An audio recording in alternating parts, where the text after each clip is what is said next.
Assalamu alaikum wa rahmatullahi ta'ala wa barakatuhu ya al'ummar musulmi. Muna muku sallama irin ta addinin musulunci kamar yadda muka saba. Kada ku manta kuna tare da channel na Hausa Home. Ga sababbin zuwa waɗanda ba su ziyarci shafin ba, muna roƙonku da ku danna mana subscribe. Sannan ku danna alamar ƙararrawa, ta nan ne zai sanar da ku shirye-shiryenmu da zarar mun ɗora. A yau mun zo muku da labarin Hadiza Gabon ta sake yi wa tsohon da ya ce yana son ta abin arziki bayan ta masa wancan. Shahararriya jaruma ta Kannywood Hadiza Aliyu, wacce aka fi sani da Hadiza Gabon, ta yi wa wani dattijo da ya nuna yana ƙaunarta, ta yi masa tara ta arziki. Jaruma ta yi wa dattijo wanda ba a bayyana sunansa ba kyautar kuɗi har naira 200,000. Hakan ya faranta ran tsohon har ya bayyana cewa ya janye tare da yana yi mata fatan alkhairi da tarin addu'o'i. A wata wallafa ta shafin jakadiyar Hausa Home wacce ta yi a Instagram, an ji dattijon na cewa alhamdulillah, masha Allah, Hajiya Hadiza, na ga sako, na gode, Allah ya saka da alkhairi, Ubangiji Allah ya bar zumunci kuma ya bar ƙauna. Mu ma Allah ya saka miki, muna miki fatan Allah ya saka miki da alkhairi.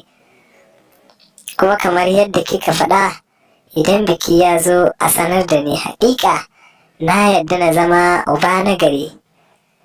Albarkar annabi Muhammad sallallahu alaihi wasallam, ina ɗaya daga cikin uba insha Allahu ranar bikinki. Allah ya nuna mana lokacin. Na karɓi kuɗi naira 200,000. Allah ya saka da alkhairi, Allah ya ji kan mahaifa. Na gode, Allah ya ƙara kusanci da hazaƙa. Da farko dai dattijo ya nuna ra'ayinsa na son jarumar, da ya roƙi Allah ya mallaka masa ita a matsayin matarsa ta sunna. Amma yanzu dai dattijo ya ce ya janye. Wani labarin fitacciyar jarumar fina-finan Kannywood Maryam Booth ta tabbatar da gwarzon jarumin Africa Movie Academic Award, jaridar Daily Trust ta wallafa.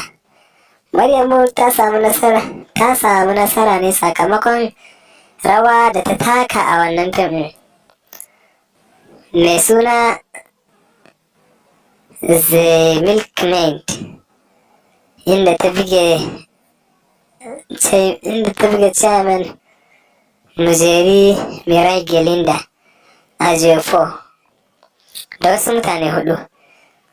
A cikin murnar wannan nasara, jaruma ta wallafa rubutu a shafinta na Instagram kamar haka: na taya kaina da iyalan fim ɗin Milkmaid murna. Muna fatan ƙarin nasarori, sai mun haɗu nan gaba a Oscar. Don sauke manhajar labari a wayar ku ta hannu, ku danna mana subscribe, sannan ku danna alamar ƙararrawa domin samun sabbin shirye-shiryenmu da zarar mun ɗora. Hausa Home.